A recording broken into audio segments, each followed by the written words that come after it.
Thorfinn's daggers are probably the most fascinating weapons of a main character that I've ever seen.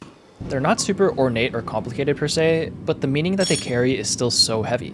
Now, there have already been countless people who have made their own recreations of these daggers, but I think that few have truly accurately captured their energy.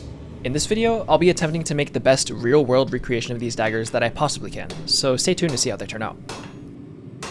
The steel that I'm using to forge these daggers is something called 80CrV2. It's arguably the most reliable modern tool steel with a good balance of properties and ease of forging. Now, Vinland Saga was set in around 1000 AD, so these daggers were likely made of crucible steel in the anime. But modern steel is just so much stronger and more reliable that it didn't seem worth it to make or source my own crucible steel.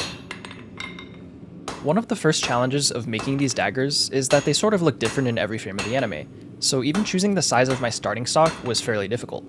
After some thinking though, I chose 10 inches of 1.5" by 1/4" inch stock, intending to forge blades that were 8.5 inches long by 2 inches wide. The steps to forging these daggers are actually pretty simple. What you've seen me do so far is forge a really obtuse tip, and after a little bit of cleanup on those, I flip the blades around and draw out my tang. It's pretty clear in the anime that these daggers are made with a hidden tang construction, so I decided to use my press to isolate and center that material. When I first started forging knives and I was watching a bunch of YouTube blacksmithing videos, it was always annoying to me when I saw someone using either a press or a power hammer to do something as simple as forging a tip. I always thought that these people were using their big fancy machines to cover up their lack of forging skill. Nowadays, I see it a little bit differently though. I don't need to prove to anybody that I can do it by hand because the final product doesn't care about my efforts, it cares about if it looks right. To get my tang drawn out, I was bouncing back and forth a good bit between the anvil and my press. I forged the taper with my hand hammer and then I gave it length on the press. At this time, I didn't know exactly how long I wanted my tang, so I sized it according to the tongs that I had, which were meant for 1 inch stock.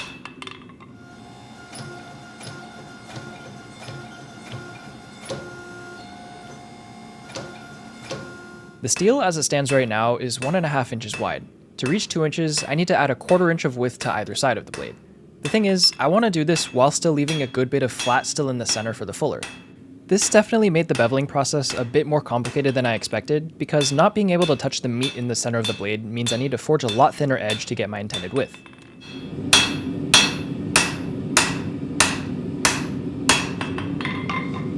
This side is almost there. Once I do this side, it'll curve back this way and give it the correct profile. The way that I usually like to bevel blades is to slowly work my way from the tip area to the base. On something this short though, I decided that beveling one side entirely before moving on to the other would make things a little easier.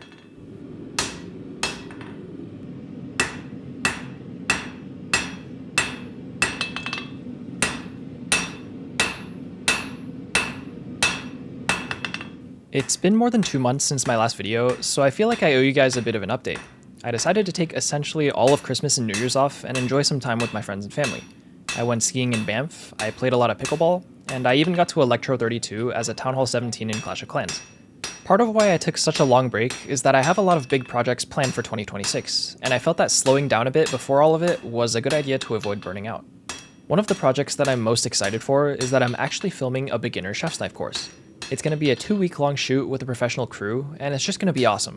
I know that a lot of you guys have learned a lot from my videos, but to be honest, I've had to hold back on a lot of the details, or else these videos would be 10 hours long. For the course, I don't have to hold back, and I can just explain everything.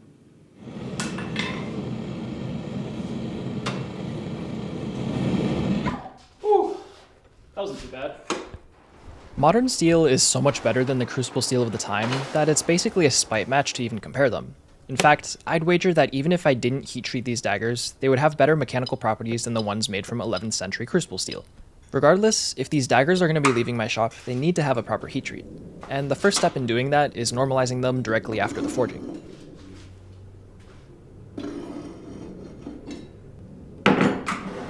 Alright, now we wait. As it stands, the grains in my steel are extremely uneven and the carbon content isn't even uniform. Normalizing is 3 cycles of heating and cooling that basically press the reset switch on the steel and set it up to take a proper heat treat later on. Now, 80CrV2 is a little different in composition than 15N20 and 1084, but the datasheets say that I can normalize them at the same 3 temperatures, these being 1650, 1500, and 1350 degrees Fahrenheit. Ow. I forged these daggers pretty close to their final dimensions, but there was a bit of cleanup that I wanted to do on the grinder before I quenched them. If you look closely here, you can see that my edge and my tip are a little bit wonky. I made sure to spend some time on a dull 36 grit belt to clean these up and ensure that when I did go to grind the bevels back, that I would have a clean area to grind them to. I also had to take a good chunk off the bottom of these blades to ensure that later, when I fit the guards, that the blades would sit flush. This did take a bit of length off of the blades, but I made sure to account for that when forging, and even after grinding this material off, the blades were 8.5 inches long.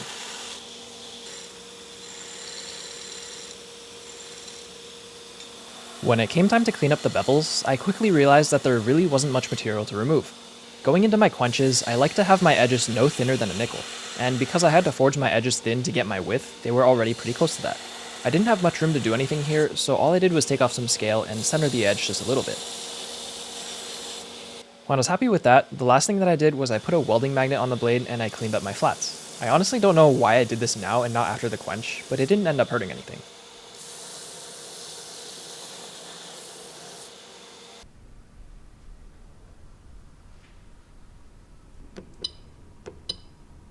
Let's austinize at 1500.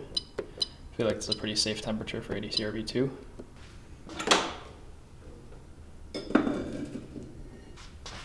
ADCRV2 is a pretty forgiving steel, so I'm not really too worried about anything. I didn't even grind past 36 grit.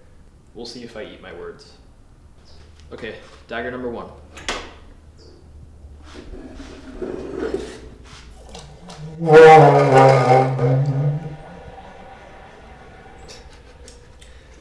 Nice.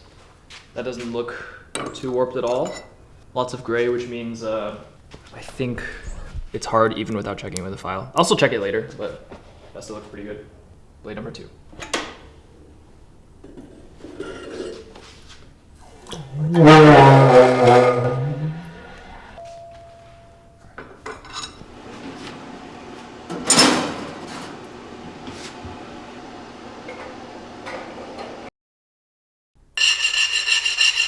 Okay, even after a flash temper, the file doesn't even touch this. All right, let's temper these for real now. I think we'll do 400 degrees for 2 hours twice. Very, very safe temper. The blades came out of the quench looking fairly straight, but after the tempering, they picked up a bit of a warp. I was going to be straightening them with a carbide hammer, but before I could do that, I needed to grind through some decarb. I don't know if you can tell, but this is pretty bent. The blade itself is actually mostly straight, so I don't need to hammer much there. But the tang is swinging this way like a banana. And before I surface grind, I want to make sure that the entire thing is flat. Those of you who have seen my videos before know how this process works, but for those of you who don't, this carbide hammer essentially increases the surface area of the steel on one side, which bends the steel the other way. In my opinion, this hammer is much safer than using heat and pressure, and it works fairly fast. I don't know if you can tell, but that's a lot better. Still not perfect, but it's almost there. One of the unfortunate realities of being a full-time bladesmith today is that success has less to do with the work you make and more to do with everything that surrounds it. Between invoicing, website design, and even customer support, most of us end up juggling way too many different kinds of software. That's where Odoo comes into the picture. Odoo takes all of those business side headaches and consolidates them into one place. It has apps for invoicing, email campaigns, and even stuff like managing employee payroll. One Odoo application that I've been using a lot lately is their projects app. I'm constantly juggling different builds and videos at the same time, each with their own unique timelines and stages. Being able to break everything down and see exactly what stage everything is at takes a lot of hesitation out of the decision-making process. Arguably the coolest thing about Odoo is that the first app you use is free for life. And if you think about it, that's pretty mind-boggling. Not everybody is going to choose the same first app, but for a lot of people, it'll be the website maker. Generally, website building companies charge fairly expensive monthly fees, but with Odoo, it's free. Once you inevitably realize that the website you make is great and you want to incorporate other Odoo apps into your website, it's only $25 a month for access to every other Odoo app. Make sure to check out Odoo at the link in my description. I promise you won't regret it. Thorfinn's daggers have extremely symmetrical and geometric grinds. In order to get my grinds to look the same, what I'm doing here is surface grinding both sides to give myself clean reference surfaces to work off of. This will in turn make the fuller grinding later be much easier and also help me perfectly center my edge bevels.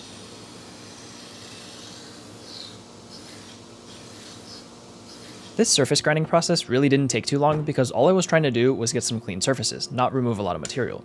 But yeah, the next step is to grind the fullers, and before I can do that, I need to think about how big I want them to be. Alright, so the fullers for Thorfinn's daggers they look kind of different in every picture. Like in this one, like this distance right here is around 1/4 of this distance right here. But then you go to some other pictures and it's about 1/3. Like look at this one in the manga. It's much bigger and the blade like looks a little smaller. I think I'm gonna go with something a little bit in between. So not quite as small as a quarter, not quite as big as a third. In terms of how far I want it up on the blade, if you imagine the front of the fuller as like a half circle, this point, the bottom of the half circle is the start of the curve. And it's pretty much the same on every single picture that I have. You see right there, it goes like that. And if you go over here, it's pretty much spot on. Something interesting about the fuller that you see in the anime is that rather than having a round cross-section, it has a square one. I've never really seen a blade with a square fuller.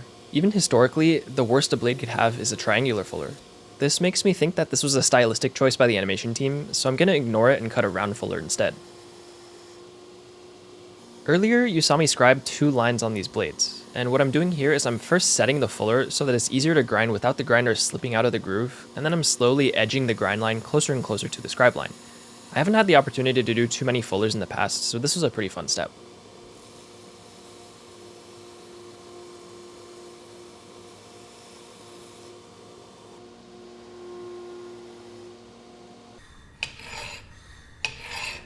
I have a bit of a crazy theory about Thorfinn's daggers. I think that there's a chance that his daggers were originally swords, but were broken in half in battle and given new life with their current handles. My reasoning isn't anything related to the story though, it's just regarding their design. Let me explain. From what I've seen, most Viking knives and daggers were single-edged weapons, and the ones that were double-edged with a fuller often had the same fittings that a Viking sword would have. Now, this doesn't really prove my point, this just proves that Thorfinn's daggers were unique. But if you look closer at the weapons in the show, the cross-section and width of the daggers does look oddly similar to the front half of the swords that they all carry. I don't know, this is just a theory, and it doesn't really carry too much weight if it is true, but I thought it was interesting to think about. Back to what's going on in the video, one of the things that I realized when grinding this fuller was that I was terrible at holding the blade level. Once you get to higher grits and start polishing, the corner of the belt actually gets a lot sharper, so it gets a lot less forgiving of bad angles. I decided to just swallow my pride and use my table here as support.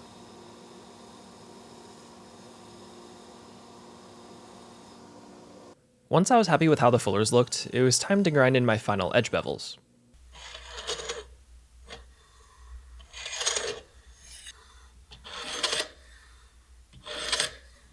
As you can see, my forging wasn't perfect, but you can see that edge line all the way through, which means there's a straight blade in here somewhere. I just need to find it. It's pretty clear to me that in the anime, the bevel line goes all the way from the edge to the sides of the fuller. In some frames, this grind sort of looks like a convex grind, but in most other frames and panels, they look like flat grinds. I personally have more experience with doing flat grinds, so I'm going to do those rather than convex ones. In my opinion, the bevels on these daggers is one of the areas that a lot of replica makers do wrong. Here's some examples of what I'm talking about. Now, I don't think that this is necessarily the maker being lazy, it could just be that they don't have the tools to do it efficiently. Regardless though, it's one of the details that really separates a good replica from a great one.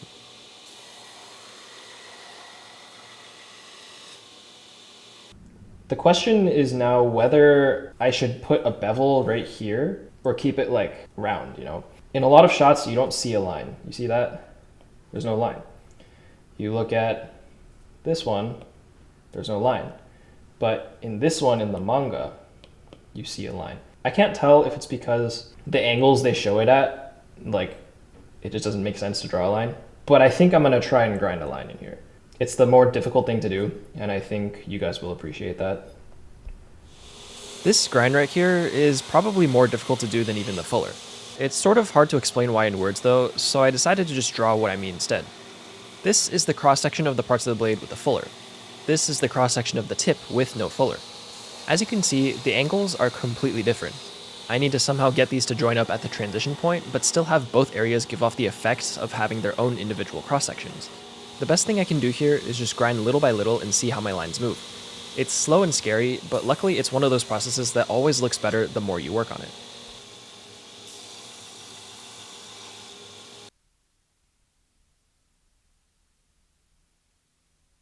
All right, it's time to work on the handles. For the one that Thorfinn got from his dad, it's usually depicted with like a cord wrapping. I'm not a super big fan of the cord wrapping, and a lot of people that have tried making their own daggers also aren't a big fan. I think what I'm gonna do is make this section out of wood with a metal butt cap. In the same way that I fluted my handle on the Tien, I'm gonna physically carve out all of these grooves to make it look like a wrap. I think it'll look a lot more permanent and feel a lot better in the hand, because I don't actually know if this wrap is like possible. I haven't been able to wrap my mind around it. The second dagger Thorfinn uses changes a lot throughout the anime. I'm probably gonna be making the one with a curved guard, brass butt cap, and I'm assuming this is a leather wrapped handle. I also don't know if I wanna wrap this one. I might make that wood as well. For Thorfinn's dad's dagger, I want the transition point from the blade to the handle to be as seamless as possible. So what I'm doing here is I'm putting a file guide on the blade to ensure that the transition point is perfectly flat. The only reason that this works is because the file guide has carbide on it, so the belt can't grind past that plane at all. I'm gonna use this piece of mild steel for Thorfinn's dad's dagger's like guard plate. It doesn't technically have a guard plate, but you'll see what I want to do later. This is for that one. And then this piece of brass, I'm gonna cut off a slice and then bend it and then fit it. I don't really know how to bend brass that's 1/2 inch thick, so that'll be interesting to figure out. 0.230 by 0.8. I can use a 3/16 end mill. That's very good. All right, let's do this. Pretty much all I use my mill for these days is cutting slots in my guard material and drilling holes. Luckily, it's so good at these two tasks that I sold my massive jet drill press almost half a year ago. One thing that I mentioned earlier was that in the anime, the daggers had a square-shaped hollow.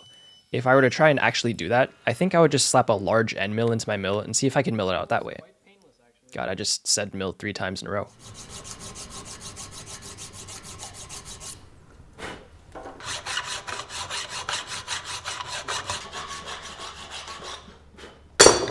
Okay, slot square.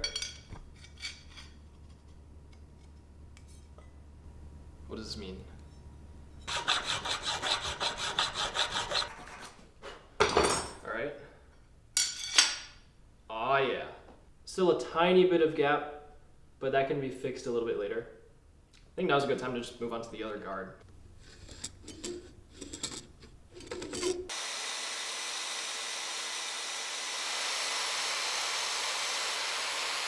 Okay, time to do something potentially stupid. This brass guard needs to be curved, and I'm gonna do that in the hydraulic press. This might be dangerous, but I think it's the fastest way to do it. I'm going to replace this with a squaring die, and then I'm gonna, I think some of you are already gonna see what I'm trying to do. That's gonna be right there. I wanna put this. All right, I don't think there's any way this can go wrong. I'm not gonna get my hands near it. Ready? All right, let's do this.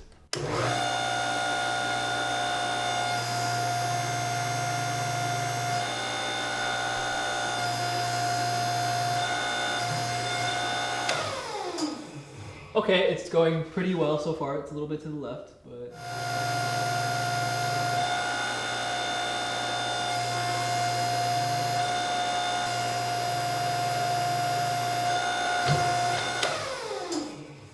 I think that's as far as we need to go. The good news is that I managed to make it through the entire bending process without seriously hurting myself. The bad news is that the curve is slightly uneven, so I have to clean it up on the grinder a little bit. The edges and the outside were easy to clean up, but the inside of the bend was slightly harder to get to. I gotta get in here somehow. I think I'm gonna use a contact wheel.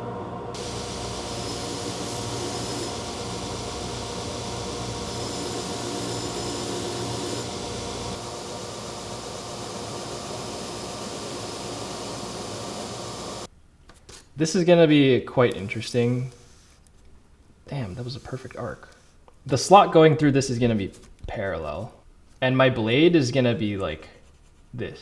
So what I can do is I can either mill out a small channel like right here so that the blade has a place to go, or I can just grind the blade in an arc so it fits perfectly. Originally I wanted to do the milled out sections, but I don't think it'll actually look any better, so I might just do this. X travel is 0.762 minus 0.186, 0.288. Canonically, Thorfinn gets his first second dagger off of a dead body on a battlefield. This is the one that I'm making. Later, he technically loses this one in a battle with Torkel and picks up another dagger with a slightly different guard, and I feel like a lot of people tend to make the second dagger with the flat guard and the bevels, so I felt that doing the one that less people do would be more fun.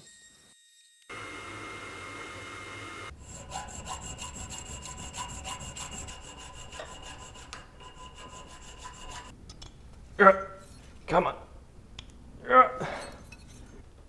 Alright, that's basically fit. How do you draw like a line perpendicular to a curved surface? Or parallel to a curved surface? The answer is that you don't and you just eyeball it. My brother and I were trying to think of the best way to scribe the bend of the guard onto the blade, and we played around with using lights and shadows for a little bit, but I ended up deciding to just eyeball it and keep going back and forth between the grinder and the guard. This probably took 25 separate trips, but eventually both daggers had their guards and guard plates fit up, and now it's time to start working on the handles. Okay, so I need like a dark brown color for the curved guard one, and I think I'm going to use the same color on the one that I'm going to like carve flutes in. This is Gigi. Super dense, dense enough to sink in water. Super strong, super beautiful. I think this will be the perfect wood. Dude, it gives me my power. Generally, cutting handle block material is as simple as cutting a rectangle. But Thorfinn's dad's dagger has a big swell near the blade, which means that I have to cut a funky looking T-shape to ensure that I have material where I need it to be. The two pieces that I cut off the sides are actually big enough for a chef's knife handle each, so I made sure to save those for future use. The second dagger handle is pretty slim and parallel, so all I needed to do for that one was to cut a rectangle.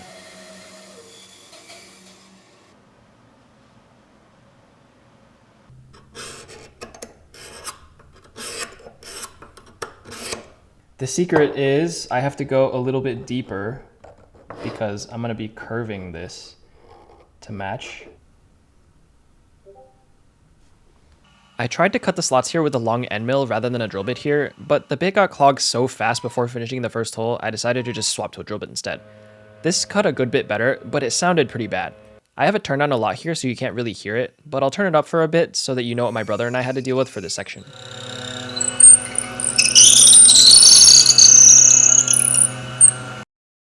Once I drilled all 3 holes that I wanted, I decided to revisit the good old days and use the drill bit to break the webbing between the holes. I used to make all my slots like this when I only had a drill press, and it always works, but it just looks a little scary. Carving the slot in the first handle gave me so much experience that this is how fast I could carve the second one in real time. Alright, the corners are round, but I still think it'll fit a lot of the way actually. Oh my god, yeah. Okay, we're about 1 inch away. So all I think I need to do is remove some corners, and these will basically fit all the way. I think there's about 1 million ways that different makers construct hidden tangs. Some drill a round hole and cut a slot in a round dowel, some make massive slots and just plan to bed them with epoxy, and some, like me, make rectangular tangs that need rectangular slots. The most difficult part of what I do is that I need to broach the corners of this round slot square. The tool that you see me using is just simply a round file that I ground a sharp edge into, and then just a regular flat file. It's taken me a couple years to get this process smooth and efficient, but I'm pretty happy with how I do things now. A little bit more to go. Okay, I think it fits. Yeah, there we go. 0 gap from this direction, but as you can see, they're not the same shape. So later I need to like sketch the guard onto this and then carve it out. Once again, I went through the same exact steps to finalize the slot for Thorfinn's dad's dagger, so I'm not going to show you too much of it. It was kind of strange to be carving a slot in such a weirdly shaped piece of wood though. It definitely threw me off a little bit. There we go. 0 gap on both. What's the Thorfinn pose again? Like this? Like this? I don't know. All right, the last component I need to make for these before I can start shaping everything is this right here, this right here. I think technically this is not supposed to be a separate piece because this is supposed to be part of the tang that they wrap over. But since I'm doing a carving for the handle, I need to create a butt cap. One in brass and one in steel. Looking at the pictures of daggers in the anime, the color of the material that they used could have either been a brass or bronze alloy. Historically, this makes a lot of sense because the Vikings did experiment a lot with their metallurgy. Now, looking at the anime, the color does suggest that it was probably closer to a bronze alloy than the brass alloy that I'm using, but brass with a patina is close enough, so I decided to just stick with it. For the hidden lineup pins here, I'm using a thicker 1/8 inch thick stainless steel pin rather than thinner brass ones. I decided to do this because I simply ran out of thinner stock, but I also want the holes I drill to be closer in size to the pins for a better fit. Alright, let's see if these actually line up. Oh yeah, that's nice and tight. Oh! That's actually perfect. That is perfect.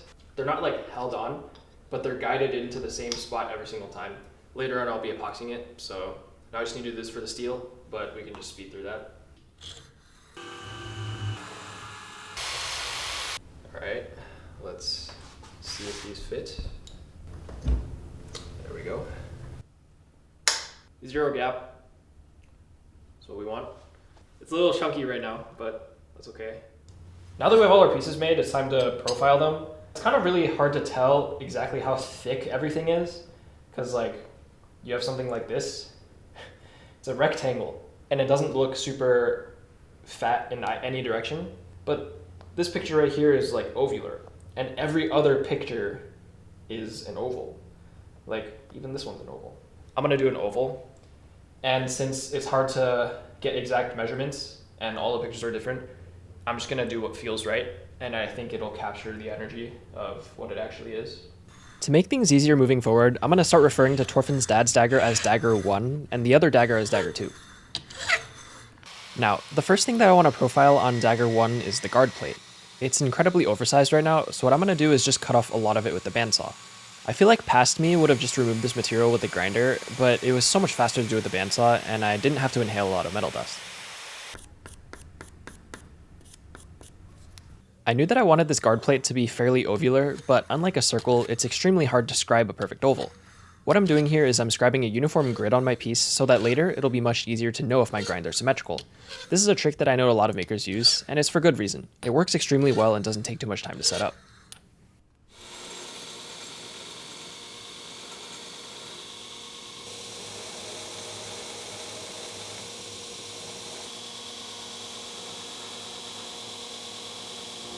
Definitely a little bit too fat this way. I think I'm going to take it inward, 100 thou on either side.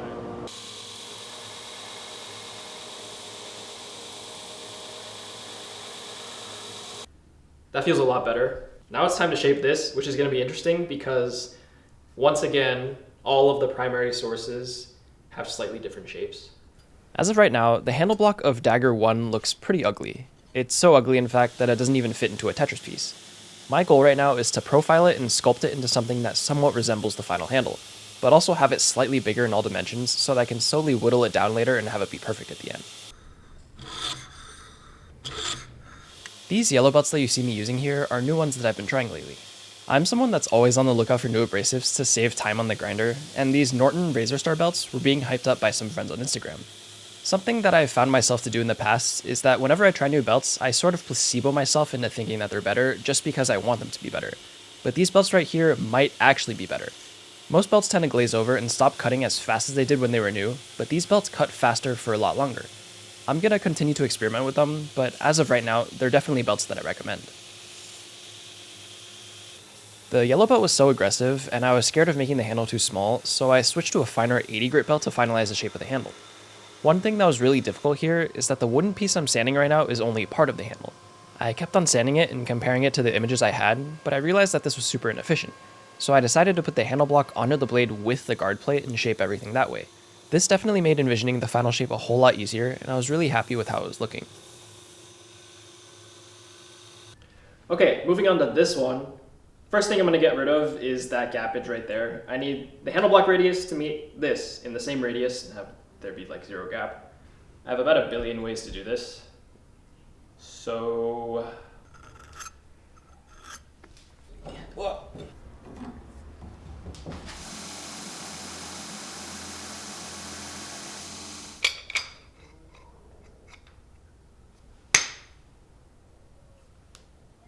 With Dagger 2's handle block fitting to the guard now, all that was left to do was to shape it. Compared to Dagger 1, Dagger 2 has a really simple handle shape, so this process wasn't really too bad at all, and I'm not going to show you too much of it. Next thing to do is I need to clean up all of these like ugly grinder marks with regular sandpaper, and then that will be the blank canvas for me doing some file work. I'm honestly really excited to do the file work. It looks kind of fun. It looks very difficult because it's not fluting, because these lines intersect. To clean up the grinder marks, I'm just using some 220 grit sandpaper backed by my thumb. I was considering using a soft, high grit J-Flex belt on the grinder for this, but I concluded that it would be too risky for my liking.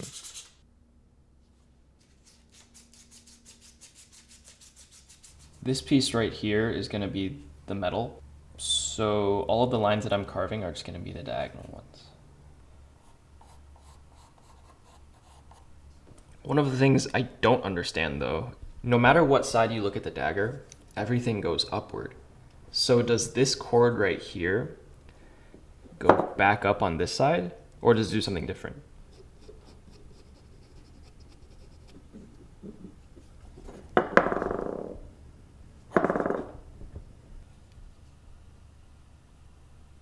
I think that looks pretty good. These lines are sort of like a rough estimate still. I'm gonna finalize them with the file. I hope it looks good because I don't want to have to remake this handle. I think I'll start with this line.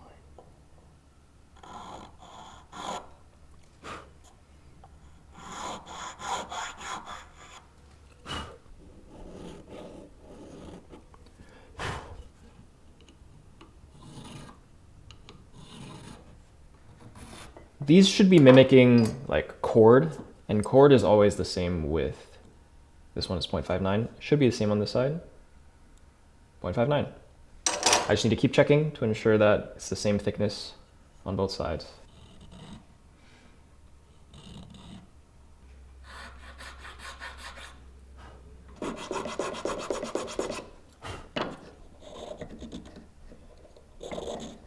Okay, all the lines are scored.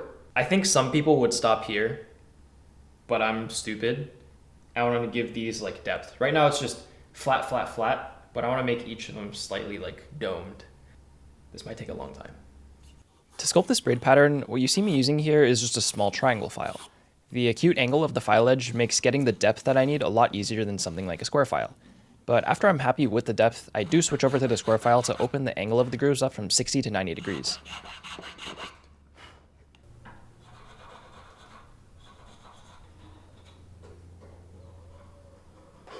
Honestly, I think I might move on to the next file.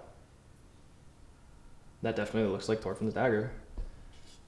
Just a little more rounding and it'll look even better. It'll look like it's woven.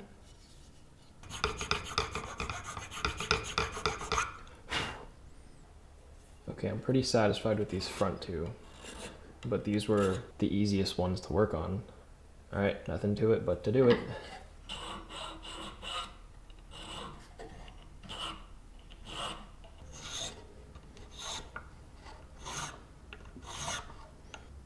Okay, it's been 4 hours. If I remember, during the Tien, when I fluted my handle, it looked pretty bad until I hand sanded it. This is, I think it's at the same point. If I hand sand it and then I buff it, I think it'll look a lot better than it does now. Right now there's a lot of like file strokes that I sort of missed, but that'll all go away in the like hand sanding. With the dagger of handle 1 all sculpted and awaiting final sanding, it was time to shape the last pieces of these daggers before I could finally polish everything. The material that I allocated to these pommels was probably more than triple the amount of material I needed, so a lot of the shaping was just me hogging off material on a 36 grit. But once they were closer to their final size, I had to do a crucial step to ensure that they both looked right. If you look closely here, the pommels are smaller than the braided handle. And the way that I'm going to implement this is I'm going to go 100 thou smaller in every dimension on the pommel, and then later I'm going to slightly round out the end of the handle. This should hopefully give it the effect of a braided cord over a tang, as opposed to a pommel that I just stuck on the end. For Dagger 2's pommel, I pretty much did the same exact thing as Dagger 1, so we can just speed through that real quick. With everything shaped, it's finally time to make these daggers, how do I say it, not look like Usually by this point in the build, I can pretty clearly see through the rough finish on the parts and envision how everything looks with a polish. But for these two daggers, I was struggling just a little bit. I think that I felt this way because the fullers were fairly rusty, so I decided the first thing I would polish was the fullers. I still wasn't sure if I was going to hand sand these, so I went with surface conditioning belts that would give both a great machine finish and also one that would be great to start hand sanding with.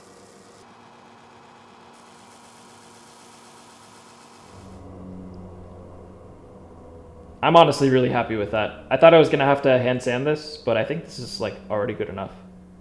The surface conditioning belts left a really nice looking satin finish, so I decided that I would do the same on the flats of the blade. One of the benefits of these belts is that they're really good at blending lines together, and the angle transition that I was worried about earlier between the tip and the fuller ended up looking really good after these belts. The rest of the fittings, aside from the handle blocks, were simple enough to polish. I brought them up the 4 individual surface conditioning belt grits, and made sure to break any corners on Dagger 2's guard that would come into contact with your hand. One of the other great things about these surface conditioning belts is that they cut a little bit like an abrasive, so the softer brass and mild steel I was using on the fittings here polished up really nicely. The next thing on the polishing list is actually the handle of Dagger 1, but I have to do that all by hand. I actually have no idea how long sanding this is gonna take. This is like the last thing I have to do. It'll either take maybe like 20 minutes or like a day. Usually when I edit these videos, I have to do a lot of typing, and that includes the spacebar with my right thumb. The entire time I was editing this video, my right thumb hurt just a tiny bit, and watching this footage back, I now know exactly why. One of the most important areas that I'm sanding here is the very inside of these channels, and the best way I found to be able to get in that channel was with my thumbnail backing the sandpaper. This meant that for hours and hours, I was putting pressure in the same exact spot on my thumb, leading me to feel an ache even a week later. I've actually unironically been here for 2 hours at 400 grit, and I think I still have another hour to go before I can do 600 grit. It looks a lot better. Like, look at this. It almost looks like a braid, like with cord. It did not look like this 2 hours ago, which means I'm making progress, but progress is slow. I'm good with that though. Progress is progress. After 400 grit, I went over the entire handle with 600 grit, and the process looked the exact same, so let's move on to something that I'm really excited for. Laser etching the runes onto the blade. Yeah, it is. You know Vinland Saga? I was like, yeah, dude. Watching that show had me like so invested. Yeah. Super good. This is Daniel. He's one of the guys that works up at Turner's warehouse, and is really good with pretty much anything modeling and laser related, so I reached out to him for some help with this project. Now, the runes that you see on Thorfinn's daggers are called tier runes, and it's one of the things that every replica does a little differently. I've always been adamant about the accuracy of something like this, so we spent a good amount of time looking at photos to design our own rune. Maybe like the center part a little longer, like just a little bit. This one? Yeah. Like that? Yeah, I think that's perfect. I can't tell if this is just like the outlines from the shadow of like the depth. Right, right. Once we had a design that we liked, we decided to do a few test runs on these business card blanks to figure out the sizing and the spacing of the 2 runes. The first was slightly too big, so we dropped the size by 10%, and that ended up looking pretty good. So next we decided to do 2 next to each other, and those seemed slightly too far apart, so we moved them closer by 10%, and that also ended up looking pretty good.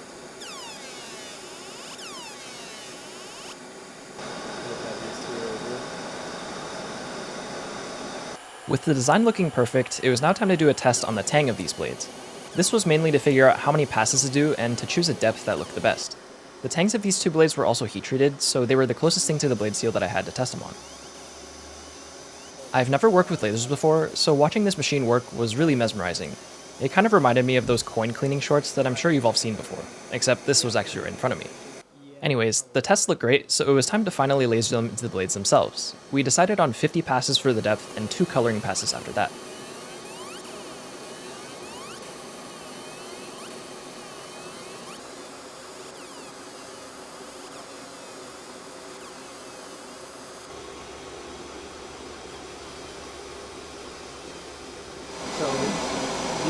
That's actually I know you're perfect. not into cartoons. It's gonna look so cool when everything's together. All that was left to do here was to laser the runes onto the other side of this dagger and onto both sides of the other dagger. While these were lasering, Joey got this cool shot of me talking to Chad, and he said that Chad looks like a bit of a mafia boss, and I sort of agree with him. Okay, let's polish these handles and finally get these daggers glued together. Before I can oil sand at 1500 grit, I have to remember to lightly chamfer the front and back of these handles. I mentioned why earlier, but this is to give the effect of wrapping on a tang.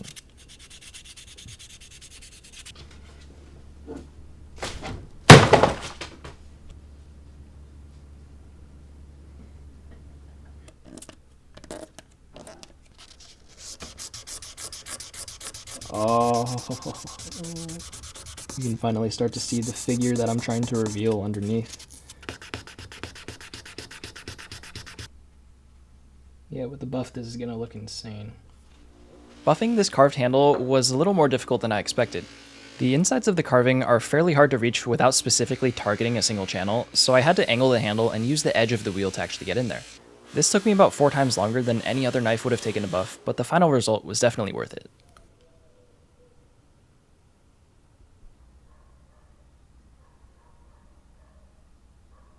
Because the guards are so close to the blades here, it would be really difficult to sharpen them after glue up, so I decided to just sharpen them now. I decided to do a belt sharpen on these because sharpening a double edge with stone sounds like a really easy way to hurt yourself. I ended up using a 400 grit trizec belt for this, and I followed that up with my leather strops. With all the pieces finished, all that's left to do is to put everything together. You guys have been asking me to make these daggers for well over a year now, and I can't thank you guys enough for trusting me to make the blades from such a great show.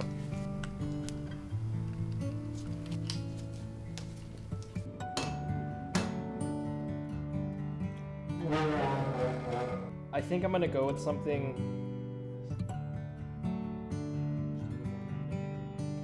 It's gonna look so cool when everything's together.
These are so dangerous. Yeah, that would go straight through someone.